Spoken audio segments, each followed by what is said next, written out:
നമുക്കിപ്പോൾ ഒരു റെസിപ്പി ഉണ്ടാക്കാം. ഫസ്റ്റായിട്ട് നമുക്ക് ഫ്രിഡ്ജിൽ നിന്ന് ഒരു കേട് വേണം. എടുത്തിട്ടുണ്ട്. ഫ്രിഡ്ജ് അടക്കല്ല, സോറി കേട്ടോ. ഞാനൊരു ഫ്ലിപ്പിൽ നിന്നൊരു സാധനം എടുത്തിട്ടുണ്ട്. പൾപ്പാണിത്, പൾപ്പ്. ഇപ്പോൾ രണ്ടും കൂടി എടുത്ത് വെച്ചിട്ടുണ്ട്. ഇപ്പോൾ രണ്ടെണ്ണം എടുത്ത് വെച്ചിട്ടുണ്ട്. രണ്ട് സെയിം എണ്ണ. അപ്പോൾ ഫസ്റ്റായിട്ട് നമുക്ക് ഗ്ലാസ് വേണം.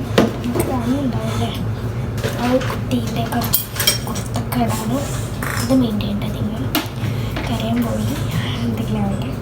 അപ്പോൾ തൈര് കേടിട്ട് കൊടുക്കുക. അതിൻ്റെ ഉള്ളിലേക്ക് പ്ലേ ചെയ്യണം.